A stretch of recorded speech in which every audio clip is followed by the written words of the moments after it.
why you dance or king in Takwa. No vibe, Obi as a way along. Ghana muse, Obi a kit, you shove a point and time. Oh God, and I'm why you done. Me no bad people, and we no pretend. So that's the brand new one from Jali. It's called Pretenders. 2 minutes past 10. Now in the second hour of the mid-morning on Thursday, October the 8th. And it's a special one because we have Wiley the Board series, now. So today on the Wiley the Board series, we bring it to your homes and, your offices, our second sports personality. I think right after Professor Azuma Nelson. This man in the building has made a name for himself during a period where a few of his caliber had succeeded. The mention of his name alone draws huge admiration as well as poignant, memories of or for those who have loved and followed the exploits of the Black Stars of Ghana over the years. Born in Germany as a son of a Ghanaian diplomat, he's a former Ghana national or Ghana international football player with 25 caps for Ghana. He played for clubs like FC Cologne, Fortuna Düsseldorf in Germany, and also played for Metz and the OGC Nice in France. He was the first Ghanaian expatriate player to play for the Black Stars, according to our records. He is an experienced general coordinator of major football events like World Cup, Africa Cup of Nations, Olympic Games, and many sporting events. Additionally, he's hosted numerous sports-related TV shows here in Ghana and in Germany. He is the founder of the Professional Footballers Association of Ghana, an ambassador and activist against racism. Our guest is currently the Deputy General Secretary in charge of football and development at the Confederation of African Football, CAF. Anthony Baffoe joins me on the Wiley the Board series today, and I must say it's a pleasure to have him here. I was telling him just before he came in that I grew up watching him on TV. I mean, his presenting parts, I didn't see much of the football bit. All I watched was videos from the past, but to have the opportunity to sit with him today, I mean, for him to take time off his busy schedule to actually talk to us today is a blessing. And first of all, we'd like to say thank you so much for coming through, sir. It's great to have you in the building. Thank you very much. Welcome to YFM. Thank you very much. Good morning to all the listeners. It's a pleasure to be here, and especially after a big icon, a legend, yes. Known all over the world, Azuma Zunzum Nelson. I used to get up for him early mornings and to watch him. So once again, the privilege is also here within me. Thanks. Wow. Thank you so much, sir. So the basic point behind Wiley the Board series is to draw inspiration from the lives of achieved people like yourself in various fields, all in the light of motivating the people out there. We are known to have the numbers when it comes to the youth. It's always entertainment, music, but now we want to cross over to that side as well. I mean, give them practical ways through which they can go through whatever it is that they go through. Believe you me, today, before the show ends, a lot of people will pick a lot of motivation from what you're going to tell us and, of course, know which direction to point their lives. And, of course, when you talk about every great man and you want to find out who he really is, you definitely need to start from his genesis, the beginning. Let's start off, from the beginning. How were your early days like growing up in Germany? What kind of family setting did you grow up in?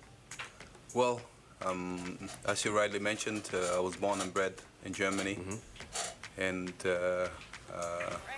Germany gave me a certain education. There's not only academical education, also life education. I'm very punctual. I don't joke with my time. Yes. This is key for me. I don't want people to wait for me, but I also don't like to wait for people. So people in my environment know, who know me, they know who work with me, they know 9 o'clock is 9 o'clock. It's not 9-1, it's not 9-2. So this is very important for me. This is how I grew up. This is what my father taught me. This is what my mom taught me. I was born in Bad Godesberg. It's a suburb from Bonn, the former capital of Germany. Very well known for the back then diplomatic area. And now Berlin is the capital. And we are 7 kids. My father passed when I was 15. My mom, alhamdulillah, I thank Allah for that, still alive and kicking. She's going to turn 91. Wow. And a very strong lady. She remembers everyone's birthday. And she tells me, oh, now I'm starting to forget things. And I said, hey, I'm 55. I also forget things. So it's all okay. Wow. So we are exactly 4 ladies and 3 men in the family.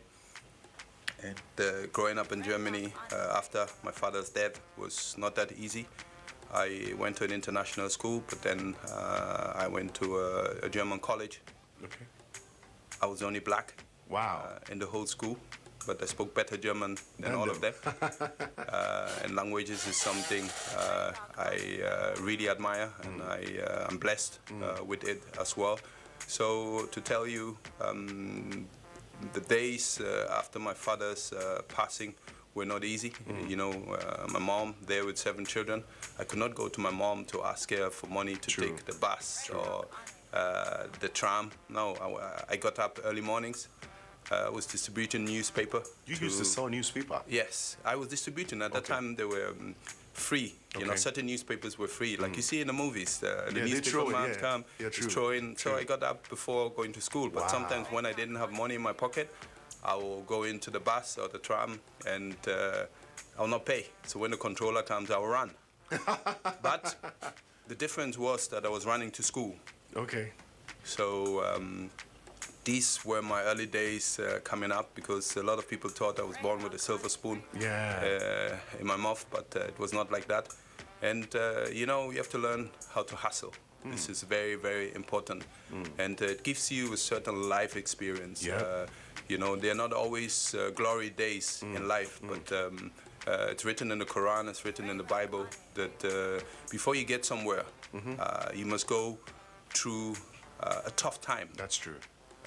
Rich people also go through a tough time. It can be mentally, it can be spiritually. That's true. You know, everybody associates everything to economics, but it's not like that. So prayers are important. Willpower is very important. I learned this also in Germany, because most of the times I had to defend myself. That's true. Or I had to be twice as good as a white man or a white woman, you know. But I had a beautiful childhood, because I grew up in a multicultural environment. And this helps me a lot, you know.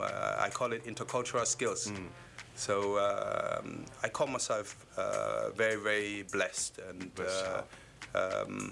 I've gone through certain tough periods, and you have them at every part or stage in your life. But you can always look back that, hey, I came from somewhere. And I'm happy to be here. Wow. I mean, this is just the first step, and we're sharing bullets of wisdom already. I'm enjoying it. At what point, right? I mean, I was going to find out your fondest memories growing up, but I think you've mentioned a few things that are quite key. At this point, I want to find out, at what point did football come in? Your love for football. When did it start? You know, the first time I went to a football pitch was together with my brother Mike, who's 2 years older than me, and my sister Rosalind. She is number 5 in the family. Okay. One day she came, and her classmate was someone's father, her classmate's father was running a club. In Bonbad Godesberg, FC Rings of Godesberg, exactly. And then she came and she told us, they're looking for players. Don't you want to go and play football? I used to organize all the street games. You see, in the area, like Robert Smith Street against Alex Akume Street. You were like the organizer? I was organizing all the children for us to play. And then we went. We went there. Just with some trainers. We didn't even have football shoes. And when we arrived, you know, we looked at the pitch, and they were standing far away, and the man was waving, "Come, please come." So I went to my brother, and he said, "Oh, you don't have football shoes with you?" I said, "No, we only have trainers." Okay, there's a big box. Look in there and pick. So there was only one pair. And my brother and myself, we have the same size. And I told my brother, because he was the older one, "You take it." And he said, no. I said, "You take it." I played with raining boots. It was raining. Wow. On that day. Rainy boots. I played with raining boots. You know, those long ones. Yeah, the long ones. The fishermen or the ones whatever. People sent to the farm in Ghana. Exactly. Yeah, wow. You know, so I played. I scored 2 goals. I dribbled everyone. In the boots. Yeah. And then they came home and they said, yeah, we want to sign your brother for the other team. Huh. And we want to sign yourself. Like, it was a membership, you know, just for me to sign a membership. My mother said, no way. Wow. He's going to school. He's not going to play football, you know. And then my father said, well, if he can combine both, let him try, and we'll see the outcome. My mom was not She was pro against football. it, yeah. You know, football back in the days, you know, was not a really well-seen sport. It wasn't a prestigious sport? Yes, so to say? Okay. you know, same like tennis. You know, tennis was, the color was only white, only with membership, but everything has changed. Yeah. You see now, big people push the kids to play football. Yeah. So this is how I started playing, you know, with FC Rings of Godesberg for 5 years. And then I went to Cologne and signed for the youth team over there. My mother again, because it was like from here to Tema. Yeah. My mother said, how is he going to get to Cologne? And then they were explaining that they're going to send me a driver, and he will pick me and 3-4 other boys 3-4 times a week from Bonn to Cologne. So this is how. That's where it started from. Yeah, this is where I started. But I mean, now that we speak, were you the only one in the family that pursued football professionally, or any of the other brothers also joined in, or they dropped it? My brother stopped after 2 years. Okay. He went a bit to athleticism, but then he also stopped. And I think I am very persistent and very focused. If I want to, if you tell me I can't jump this wall, I said maybe I will not jump it today. But you jump it tomorrow? No, or tomorrow next. Okay. You see, and this is how I am. When you tell me no, you can never do it, because even in my club in Godesberg, some didn't believe that I would make it with FC Cologne. But at the end of the day, in 1983, I signed my first professional contract, thanks to Christoph Daum, who discovered me. And my first professional coach was Rinus Michels, the legendary Dutch coach. So this is how everything started. Everything started. I want to find out, right? People say that the certain people find themselves in fosters whatever interest that they have. Would you say that the community you grew up in contributed to your growing desire for football? I mean, if you had grown up in another space, would you have had the same interest in football? Would it have been harnessed into what you are now? I'll use the sentence of Nelson Mandela. It always seems impossible until it's done. Why I'm telling you this is I never dreamt of becoming a professional footballer. I was just playing football. And when suddenly clubs like Cologne came, you played in the district selection, regional selection, you know, the passing away of my father was very instrumental, because I was thinking, how are we going to take care of mom?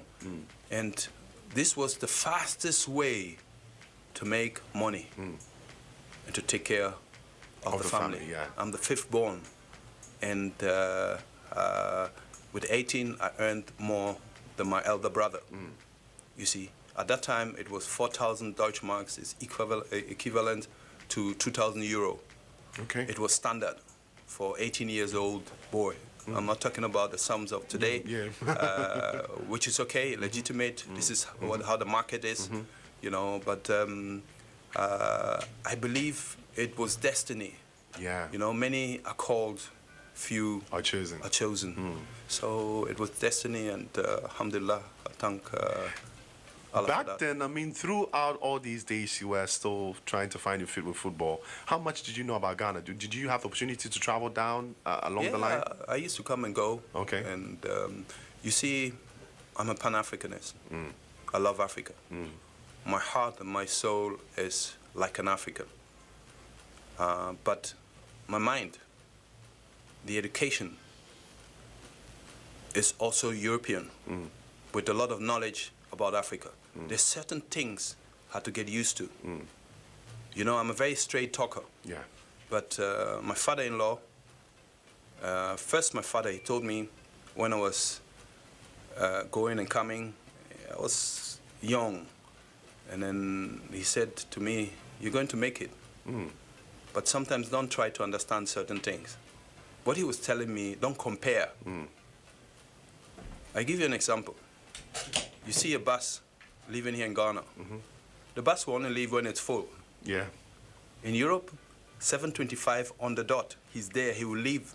Whether full or empty. Whether full or empty. It's already a difference in regards to the system. You see.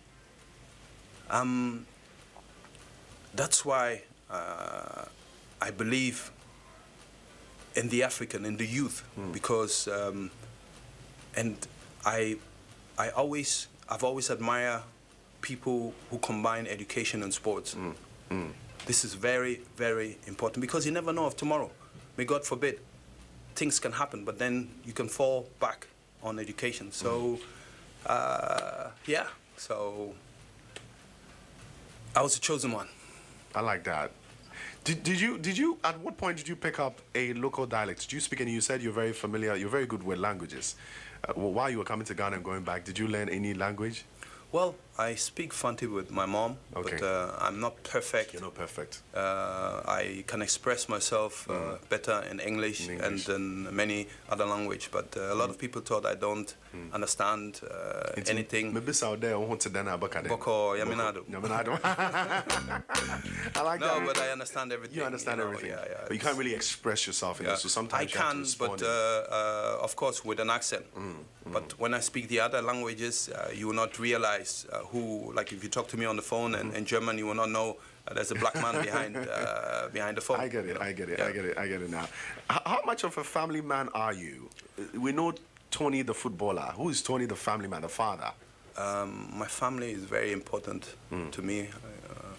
I've been married since 1994.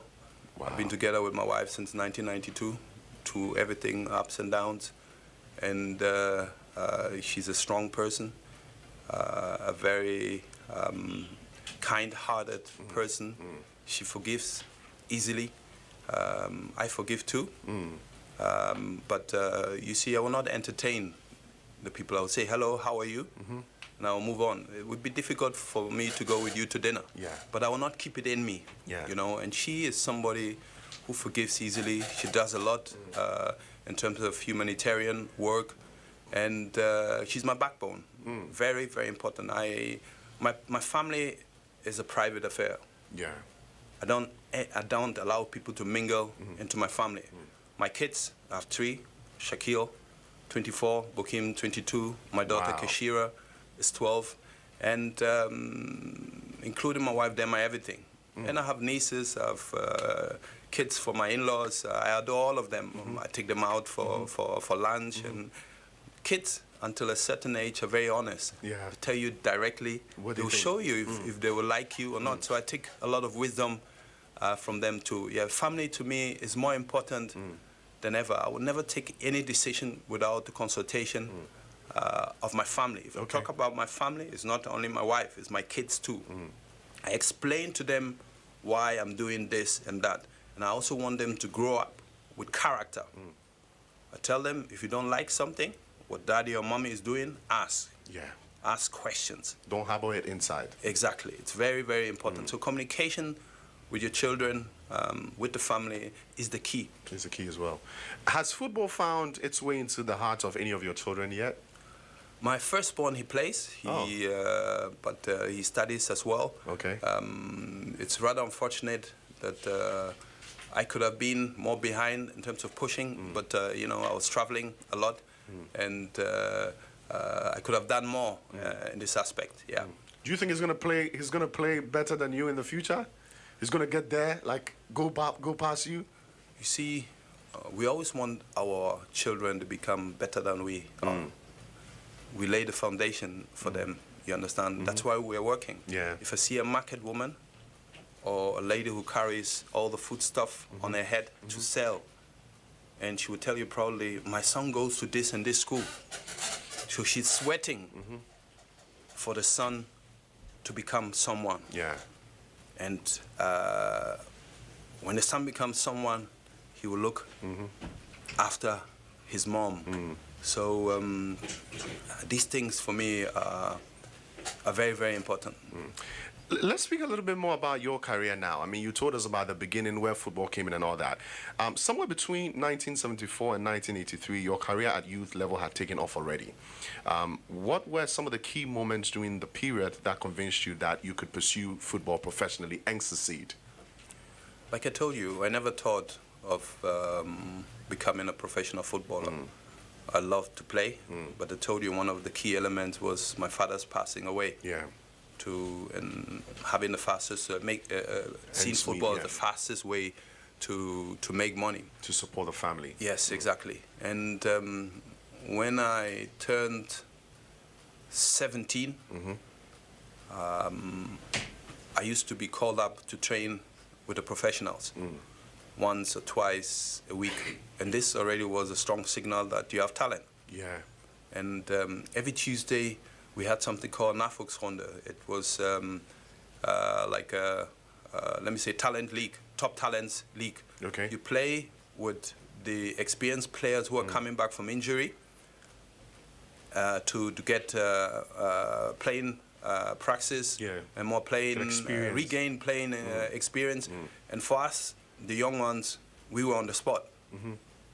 But for me, I didn't have that even in my mind. You were just playing? Yeah, I was playing, and until my coach, my youth coach, Christoph Daum, told me I was 17, and I was in front of my last year of playing in the youth, and then he said, please, focus, really focus, because Rino Smichels, the by then coach, may so rest in peace, said that he has his eyes on you. And it made click. Back then, only 3 foreigners could play in a professional team, you know. So I was asking questions, but they have a lot of foreigners, and then my youth coach told me, you play first. Try and finish the season with us, and then you see what is going to happen afterwards. Just do your part. Yes, and we were German vice youth champion in that year, 1983. We lost against Eintracht Frankfurt. And after that, immediately I went to camp with the professionals, signed my first contract for 2 years. Wow. It started, but I played the first matches, but then Rino Smichels had to leave. A new coach came, Hannes Löhr. May so rest in peace, he passed as well. With him, I didn't have a really good relationship, and then I was still going to training, but once in a while I was going out, clubbing, doing this. You know, I was spiritually down. Yeah. Until Toni Schumacher, the great legendary German goalkeeper, every day he was shouting on me in training. You know, sometimes we play matches 5 against 5, 7 against 7, and it's very fast. And he was always on me. And I was living right beside him. So then I took all my courage, and then I went to see him. And I remember the words of my father, if you have a problem, speak. Speak out. And I told him, why are you always shouting on me? And he said, because you're not doing enough. He said, you're black. Don't forget, you have to be twice as good. We are only 3 foreigners here. We are 5 foreigners, only 3 can play. You're young. You must do more. You're not doing enough. It made click. It really made click. I said, this man, he likes me. If he wouldn't like me, he would not be on me like that. And it really made click to me, and I'm passing the message to my kids. I'm passing the message to other young ones. Be committed, be focused, humble at the same time, disciplined, and go the extra mile. Sometimes you might think nobody is watching you, but there's always somebody watching you from above. You see, and this is very important. You know, we want to have everything easy, but this is not how it is. If you are getting it easy in the beginning, in the middle, the tough time will come. Don't worry. Or towards the end. But it's better you get it in the beginning and the end result is good. So this was, and of course, my brothers and sisters always supported me as well. But Toni Schumacher, you know, he was someone who was crazy about training. And I told him, don't compare yourself with others. He said, yes, you're right. But what I'm trying to tell you is to work hard. And this is what I've kept in me until today. Wow. Apart from, I mean, obviously, Tony would get into your list of role models in there. When you started focusing on football solely, did you look up to any footballer back then? I mean, get us into that scope. Who were the top people you looked at, people you wanted to be like back then? I was looking at black players in diverse teams. Okay. Or in a purely Dutch team. You know, Dutch, I was looking to France because they had a lot of colonies in Africa, in South America as well. I love people like Jean-Amadou Tigana, who was half Malian and half French. Viv Anderson, he was one of the first players to play for the English national team. I loved Ruud Gullit. With his locks, I used to have locks too. And he dedicated his European Best trophy via satellite, speaking to Winnie Mandela, to Nelson Mandela. Now we are hitting some of one of my other role models who's not a footballer. The Nelson Mandelas, the wisdom of the Kwame Nkrumahs, the Mahatma Gandhis, the Steve Bikos. These are people who have inspired me with the being selfless. This was something I really loved. If you look at somebody like Nelson Mandela, who was 28 years in prison, came back and he forgave.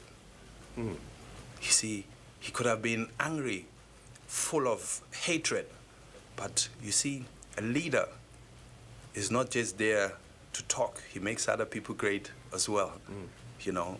And these are people I really admired. Yeah. And later, you know, when I started playing and getting to know more African football, I admired, of course, people like Abidi Pele, who was my roommate. You know, Jules-François Bokande, Stephen Keshi. You've met them all. Yes, I've met them. I've played against them. Wow. And these were really people I admired back then, and have a lot of admiration for them. But I love selfless leaders. I read a lot of biographies, and I like people who came from nowhere and made it. And that's what tells you that nobody was born dumb. You see, it's just the opportunity, and you need people also to encourage you. My father was my role model, and my late father and my late father-in-law was also a role model. Role model to you as well. To me, because you see, back then I used to have my dreadlocks, but he never questioned me. Yeah, look, I want us to talk about that. Why did you cut it, by the way? He never questioned me about my looks. I don't question people about their looks as well. I remember when I used to have my dreadlocks, people thought I smoke. You know, it's an easy association with it. And then I told the person that so people who don't have dreadlocks don't smoke and don't drink, right? That's what they mean. Yeah, I didn't smoke and I was not drinking. But everything I do, I always say is between me and God. And your God. I don't need to justify myself to anyone, you know. But and the real dreadlocks, I used to go to Jamaica a lot, and to find out really about Rastafarism, you know. And a lot of them, they can quote the Bible inside out. You see, whatever they do with their ganja, how we say, is between them and their God. And their God, you know. You see, never judge a book by its cover. Try and find out about how the people are. You see, you have to be a very good listener before you can judge someone. We like Konkonsa.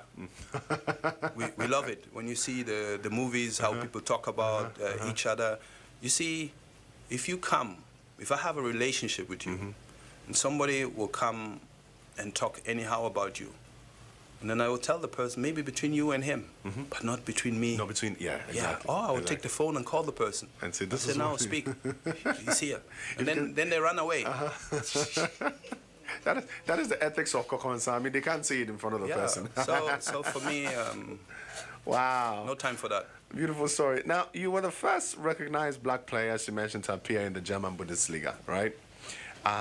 What were the newspaper headlines saying back then? I mean, take us back into the days when you started playing and you were excelling in there. What were were you accepted?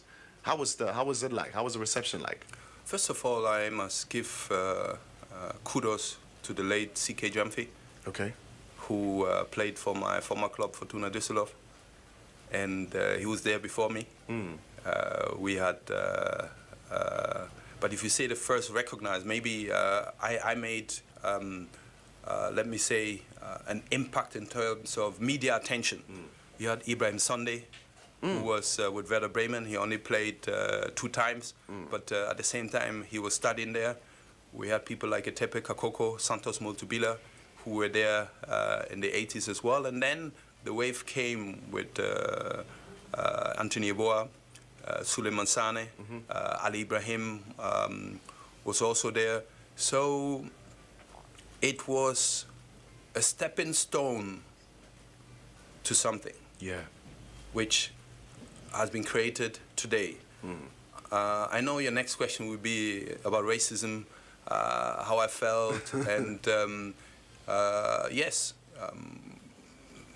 but then you must not forget, before you insult me, you see a tall guy, 6'3.5". Before you say something to me, you have to think twice. You think twice. You know, and back in the days, people will ask you, you English, you German, and then I'll look at them. I said, are you not from here? Like, are you not from Germany? Don't you know? No. Why do you speak broken English? I don't understand. You're German. I speak perfect German, high German. And then they were all shocked because I spoke the language fluently without even any accent. I even speak dialect, you see. So what I'm trying to tell you that I had a huge advantage. I grew up there. I knew the system. I could express myself before Anthony Yeboah, Suleiman Sane. There were no limits for you. Yes, exactly. But then later, people like Anthony Yeboah, he was world class. He made Africans, Ghanaians really proud. Suleiman Sane is from Senegal. His son Leroy Sane plays for Bayern Munich, played for Man City before. So after that, there was a wave of a lot of good. JJ Okocha. Wow. Even today, he still plays. I never want to play against him. I tell him, change the side, because he would disgrace you, you know. So, yeah, we started making big impact in the Bundesliga. But what was sad, you always had to be twice as good. Yeah. You see, today I am very happy to see Bayern Munich having a few black players. It tells you they look for quality. If you're black or white or Chinese, doesn't matter. If you have quality, you play for them. And there are still things happening. There's still unfair treatment. So what I believe can only change is stronger sanctions and enforcement of the rules and regulations. But inshallah, we'll get there. And we as blacks, we must also have more solidarity amongst ourselves. In America, it's a normal system. Basketball players, baseball players, American football players, footballers as such. Huge campaigns, Black Lives Matters. You know, I organized something also with all the African legends in regards to that. So the solidarity is what's going to keep us moving. Absolutely. It's not about LeBron. You understand? You know, it's about the team, the collective. Wow. Bullets of wisdom, if you ask me. Guys, we have Tony Yeboah in the... we have Tony Baffoe in the building. He's got more goals than me. He's got more goals than you, right? If you have any question for him, 02022222076 gets it in. You then cross over, you crossed the border to France, right? Yes. And then played for FC Metz before OGC Nice. Did I get the name right? Nice. Yeah, all right. France. All right. Now, what's the main attraction, or what was the main attraction to the French league? What drew you there? You know, in 1992, I know you get to that later. I, for the first time, experienced the French culture in Senegal. Sometimes when I travel, A lot of people think I'm Senegalese. I also love the fact that, which is normal today in Germany, that you had more than one black playing in one team. Yeah. Due, of course, to the French people, they had more colonies in Africa. So I said, no, I really wanted to try and find out how it is. And then the offer came for Metz after Senegal 92. And I, up to today, I don't regret it. I had two fantastic years in Metz, then in Nice. I had some issues with the coach, but generally, I would say I will always do it again. I would always do it again. And, you know, French league has a certain flair with all the brothers, the sisters over there. It was great. It was a great experience. At that time, Abedi played for Olympique Marseille. Later, he went to Lyon. Marcel Desailly was also in Marseille. Georges Weah was there. So it was just fantastic. I really enjoyed the time in France. How many years did you spend there? I spent 4 years over there. 4 years, and so that's all it took for you to get your French perfect. Because I know you speak good French as well. I told you I'm a linguist. Wow. I learned French in school as well. But then I could perfectionize my French in France. So languages, like I told you, is a blessing from above. Wow. Let's talk about Black Stars. When and how did you receive your first invitation to play for the Black Stars? Before that, had you already considered your intention of, doing international football? Back then, what did you know about the team before the invitation? I mean, before the invitation came, did you hear much about them? How was the state of the team, all that? I could never understand why Ghana was not qualifying to the World Cup. And back then you had only one team, then it became 3 teams, and now we have 5 teams. And in 1986, 87, Rudi Gutendorf was the coach of the Black Stars, and I was playing with Stuttgart the Kickers, and he wanted me to play for Ghana, but by then we didn't have international match days. There was no proper regulations or rule for a player to be released. And so it was put on hold until 1991. People like Richard Nau, Nanayo Amaning, Ablade Kuma, Sabato, Ali Ibrahim stayed with me in Cologne. And Bokatsize, in Ghana we say Bokatsize, but it's Bokatsize, may his soul rest in peace, came up. And he said, I really want you to play for Ghana. And the guys like Richard Nau, who played with Hearts, Nanayo Amaning, Olympics, Ablade Kuma Sabato, Heartsman, great player, Ali Ibrahim. They were there chopping our kinky together. And they said, bro, you have to come and play for Ghana. And you see, I said that when the time is right, I'll come. And in Germany, there's a winter break, and they play futsal, indoor football. So everything really was well organized for me to leave. I asked my club, they said, it's winter break, you can go. And I played my first match for Ghana on the 13th January 1991. I can tell you the selection if you want. Let's go. Yes, in goal was Eddie Ansah. Then Emmanuel Ama, Senegal, Emmanuel Ampia. We had Stanley Abora, Kwesi Apia, the former Black Star coach. We had Joado. We had Ali Ibrahim. We had Richard Nau. We had Anthony Boa. We had Prince Polly. And Frimpong Manso, one of my favorite defenders. This was the starting 11. We won 4-0 against Benin. And it was just wonderful. I remember even the training was 20,000 people were at the Kumasi Sports Stadium. And when I arrived, even this is also a very interesting story, they said Anthony Baffoe has arrived, special bed for him. They all thought I was very tall. I am very tall. But they described me like a basketball player, So I came and they put my bed into the bungalow of the coach. And I arrived at, I remember, 3 a.m.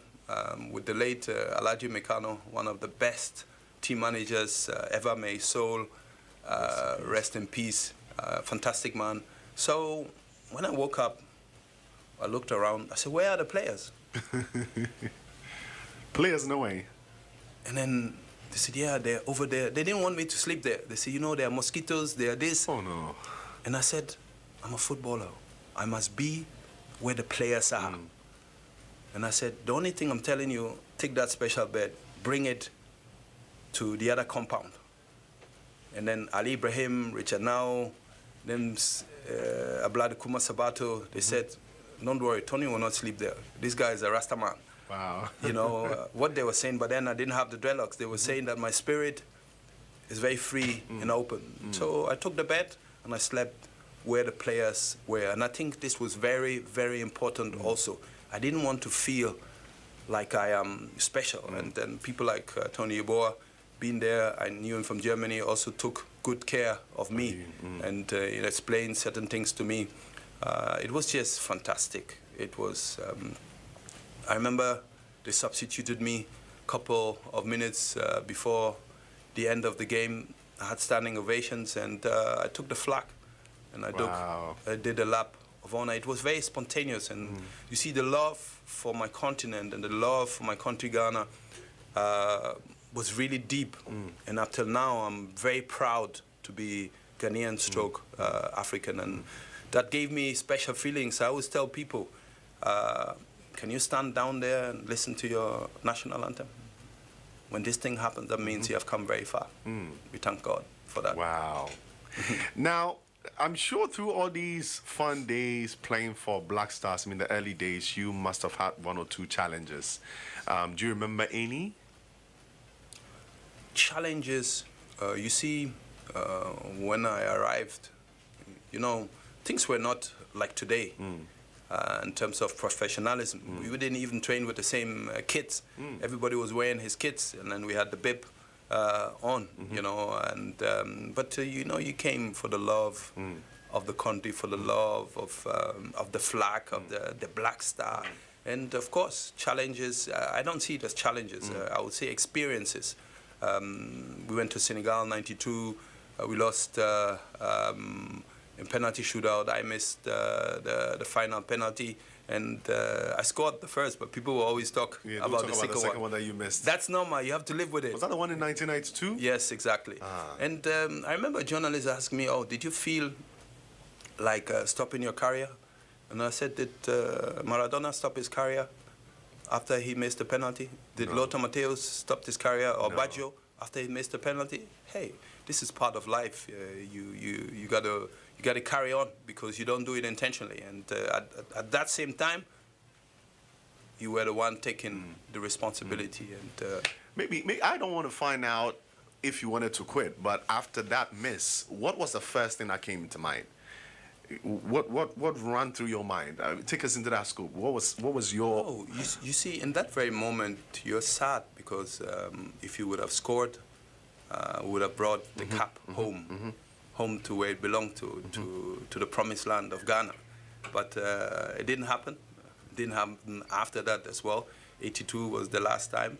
And this was the sad thing. But at the end of the day, experiences and memories are there to be remembered. They are positive and they are negative experiences. But the whole experience of Senegal '92 was, for me, fantastic. It was my first African Cup. I think I did quite well in the entire tournament, and it gave me a certain recognition on the African continent. And after that, we passed it on. Wow, that particular question was very important for me, because when I posted that I was going to interview on here, my uncle called me. So this is the thing. This is like a big confession. I was born, I think, 3 months after that game. 28 years ago. I'm quite young, so I mean, I didn't really feel it. I didn't really know how it was. I'm so almost double as old as you. My uncle texted and said, "You know what? Ask him. Find out from him what came into his mind when it happened." I mean, back then TVs were not, you know, the thing like it was now. People can't really see the expression on your face and Absolutely. that. I mean, so it's good you've taken us in there. Now let's talk about Your highest moment. But I must tell you also that when we came back to Ghana,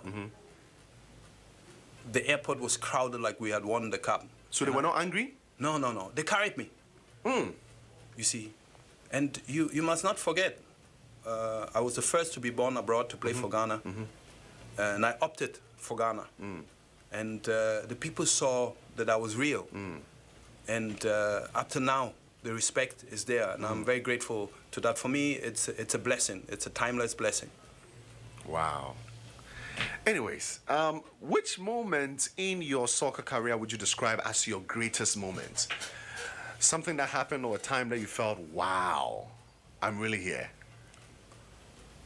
My greatest moment, first of all, was getting married to my wife in 1992. Because I met a wonderful person who has been very loyal to me, like I told you, my backbone. And without that, you cannot have a successful career.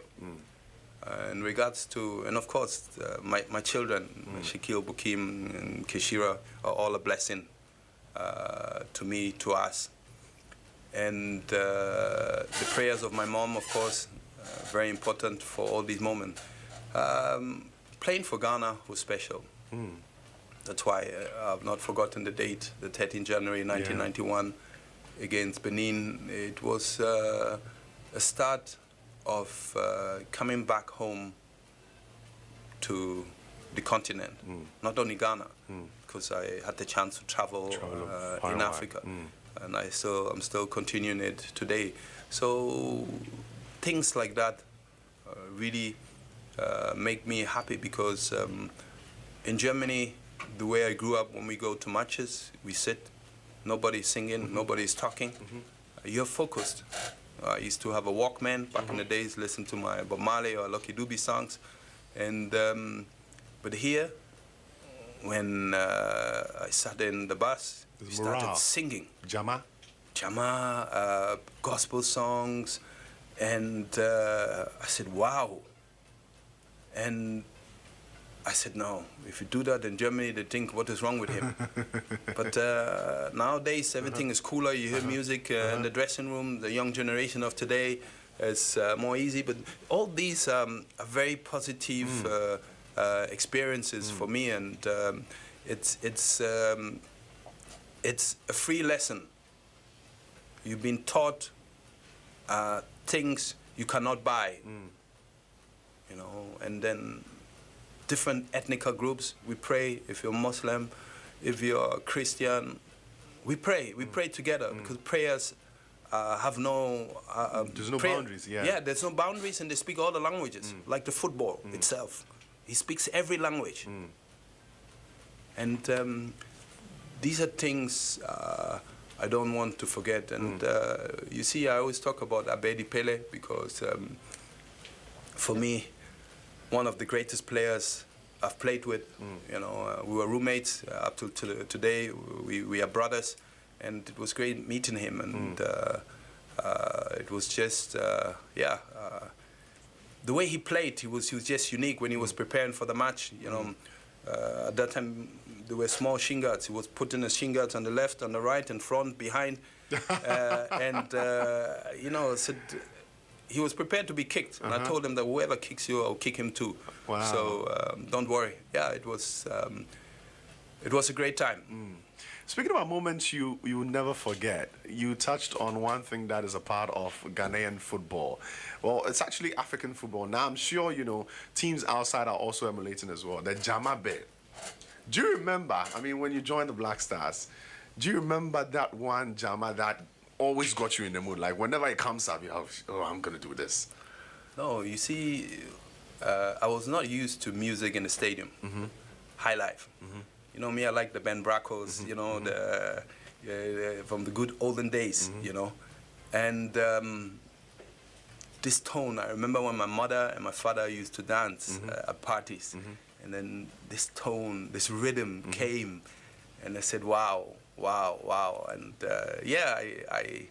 I think it's, whether you're black born in Europe, black born in Africa, it's in the blood. Right? It's with us, and we will embrace it immediately. Wow. And it's pure music. Yeah. You know, It's natural. It comes off naturally. At what point did you begin planning for life after football? Did you get any form of assistance? What sort of capacity did you have to build to thrive during the retirement period? I mean, what were the plans? You know, beyond football, what did you want to do? You see, to tell you honestly, you know, after France, I played in Hong Kong and I played in Venezuela. And it's not easy to retire because you love the game. But then you can see that maybe you get in certain injuries, that the body is no more like before. You're hustling, you know, even hustling to get a club. So this is something, the transition is really not easy. And this is what I'm trying to tell the young ones of today, to prepare whilst they are playing. Read, study. There are a lot of online courses. I always tell them start with IT, because today, without knowing about technology, you can't move on. It is very, very important. Look at this pandemic time. There are online courses. Everything you is know, online now. from a small child, 6, 7, 8, up till, you know, I have most of the meetings online. You know, so I started management courses and event coordination, project management. I was reading a lot as well. And you see, after that, I was very fortunate to host my own shows in Germany. I was also one of the first blacks to do that. And after that, it kick-started. But education helps a lot. It helped a lot. Since you mentioned, you know, TV, let's get back to it. I mean, you just transitioned from being a, you know, pitch-based personality to getting into the studio as a TV host. Did it come to you naturally? Do you remember the first day you did it?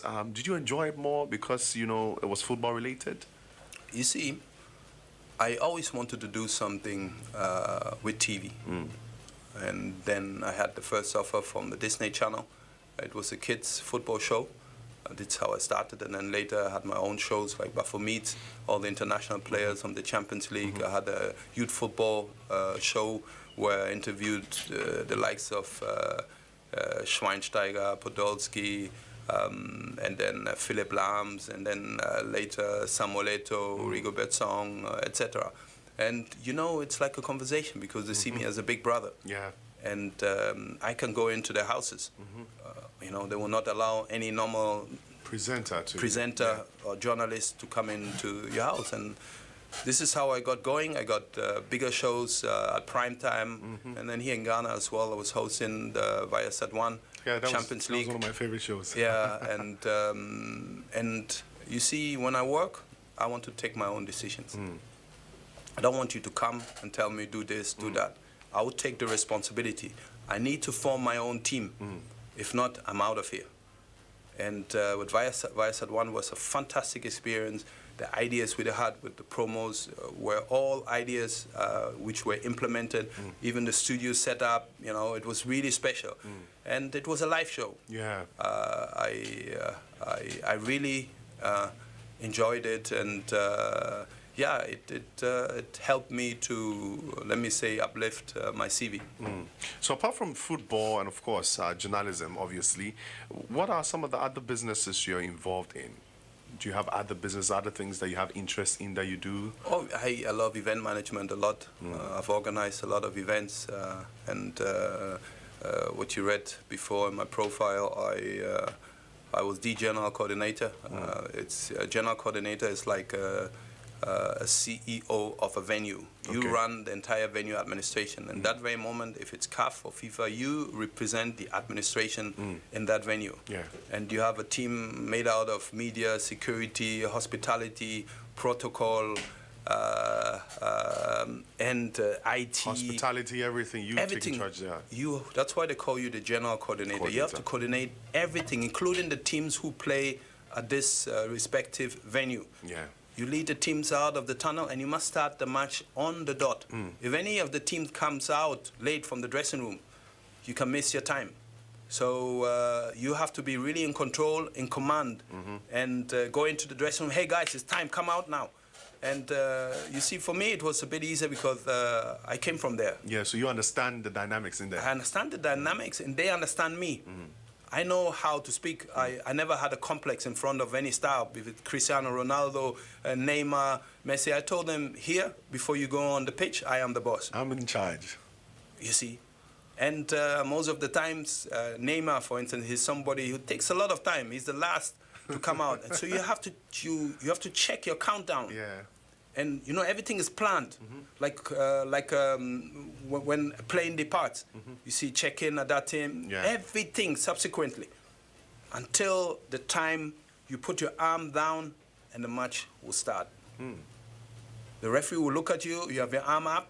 He knows there's 10 seconds left. You put your arm down. He can start the match. Wow. And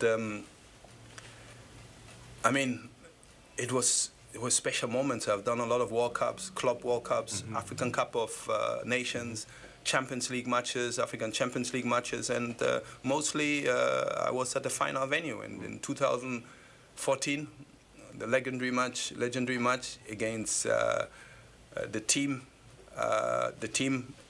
of Germany against Argentina, and Germany won the World Cup. It was special being the first black to coordinate a World Cup finals. It was a very, very special moment. And I never realized it before and during. When I got back to Ghana, and you know, sometimes I just cross the street and go to the filling station, and the people said, "We are proud of you. We are really proud of you." And oh, why are you not taking your car? And you know, I'm used to walk. In Europe, you walk a lot. You take the tram. You leave your car. You see, but here, when you go on a bike, people say, "No, he's broke." you understand? The perception, the mentality, the mindset is different. But I love nature, and why I'm saying this is, stay humble. Always stay humble. Speak your mind, but be humble. Don't fake humbleness. Yep. Wow. You're currently the Deputy Secretary General for Football Development for CAF. What does this role entail, and what have you been up to so far in this, all-important capacity? The title is Football and Development. Okay. Football, everything which concerns football, competitions, all the events, African Cup of Nations, Championship of African Nations, under 17, under 20, female, male, interclub competition, which are the African Champions League. Then you have the coaching courses, you have women's football, you have club licensing, and before it was refereeing, but refereeing is now independent. Women's football, I have women's football very deep down in my heart. It's a big product which needs to be developed further. We came out with a new women's football strategy, and really, women's football is very important. CAF is doing a lot. FIFA is doing a lot. You know, there are a lot of programs now where you can demand financial assistance for the member associations to be helped, the clubs to be helped. And this is something we really need to take very serious and develop. The player as such, you know, you can't call it even professional. It's not even semi-professional. Morocco is starting now with professional league, which is very, very important. And this is something we need to push more with the right tools, the right support. We must come together to develop it more, and I think we are on the way. Yeah. You mentioned your experience with general coordinating and, being the general coordinator of international, football events. I remember, I think you led the finalists of the FIFA World Cup in Brazil onto the pitch as a match commissioner. General coordinator. Yes, general coordinator, yes. What did it mean to you? And when you look back at this moment, how do you feel? This is what I was telling you, that I didn't realize it. Until. Because you have millions of people looking at you. If you miss anything, you're the one who... They're going to come for. Yeah, and who's at fault. And I remember it was, I think, Puyol and one of the Brazilian top models, I've forgotten her name, and one of our protocol people came up to me. You know, you cannot go on the pitch, not with high heels, nothing. I will never allow anyone apart from players to step on the pitch. So the pitch is and you know, it's the prestigious Maracana, the historical Maracana Stadium. Yeah. And she came to me, it was 20 minutes before kickoff, she came with the high heels of, I've forgotten the name. And she said, GC, can she go with these high heels on the pitch? Because she has to bring out the trophy with Puyol. You know, they won the World Cup in 2010 with Spain. And I said, girl, this girl doesn't weigh anything. I have other things in my head than her heels and, you know. And you see, we started the match on time, on the dot. Germany won, and this is what I was telling you when I was coming back to Ghana. This is when I realized this, because when you're out there, you don't think about all these things. I focus. I focus to get my timings right and to start the match exactly on the dot. Have the flags well positioned, you know, have a great organization. And this is what I focused on. And yeah, it made me proud. You know, I was representing Ghana and Africa at the highest level. And this is something which I call experience and memories. People can never take it away from you. It's there, it's written. Wow, wow. Fun memories, man. That's a great man in the building.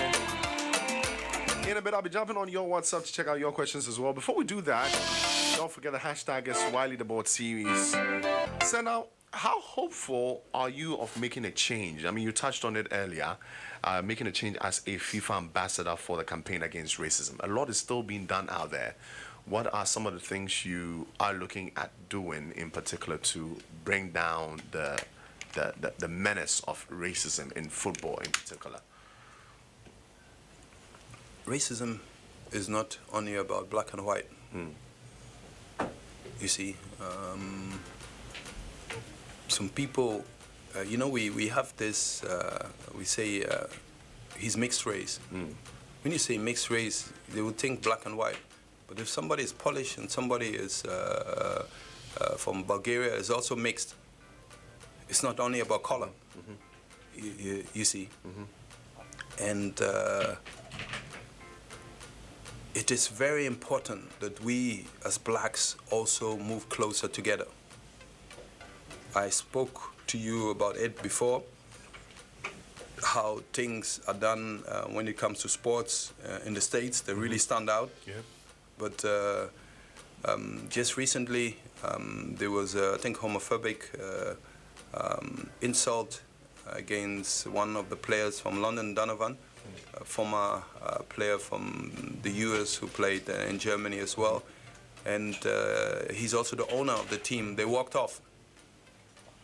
And he, as a white player, which had nothing to do with black or white, you know, he encouraged it, and he said, I'm standing 100% behind my team. We have people like Kevin Prince Boateng, who's doing a lot against it, and his brother as well. And I think when it comes to racism, it is very important that that we are very strict with the implementation of sanctions when something is happening.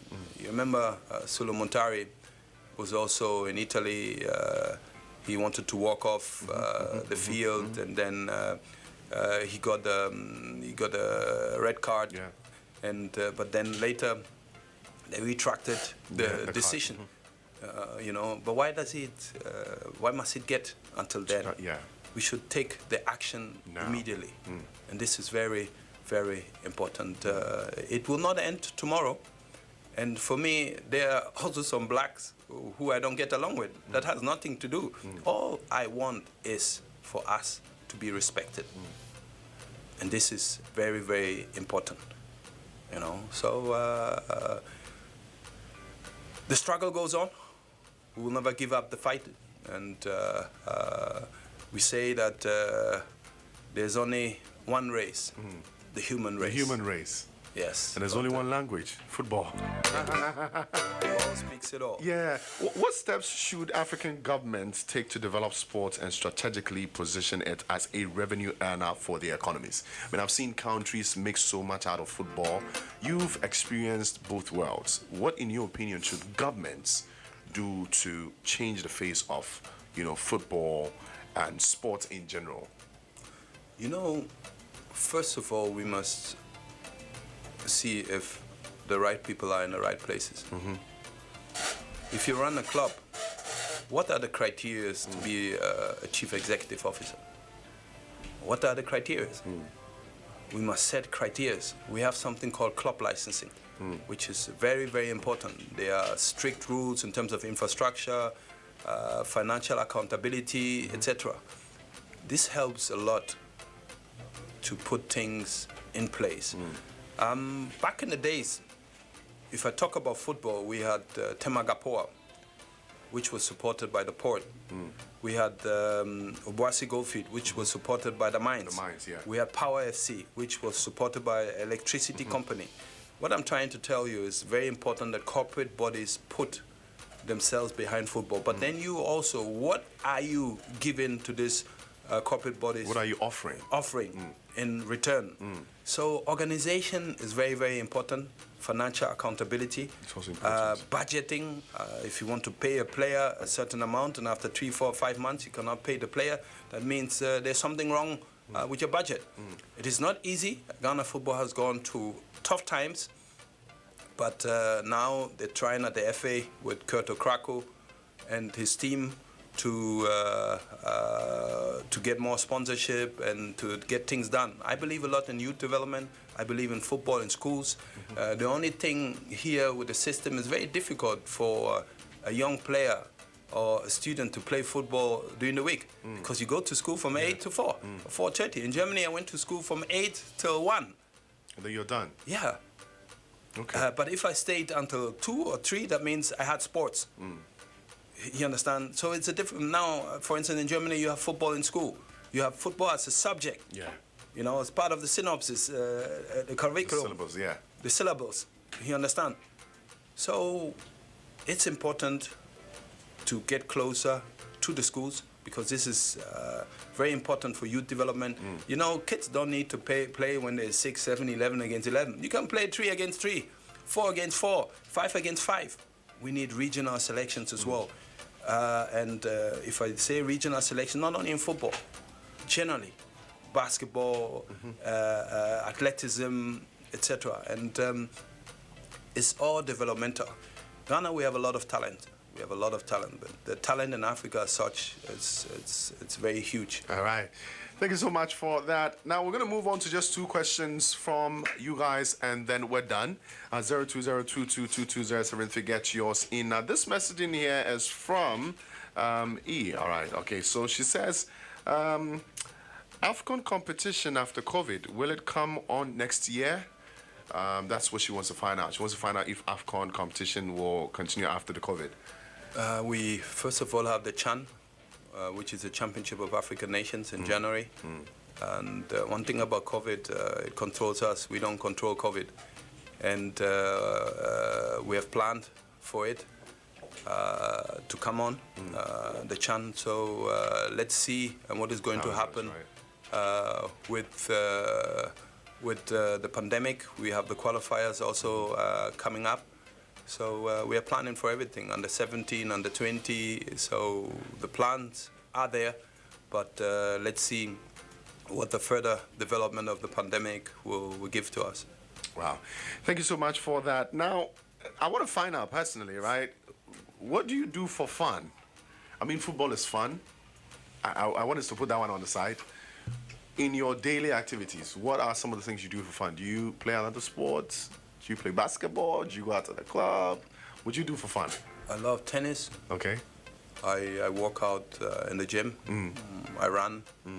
And taking my kids out, my wife out for dinner, my family. I love kids a lot, you know, my own kids, my in-laws' kids. I really love to hang around them. I love reading as well. I love National Geographic, you know.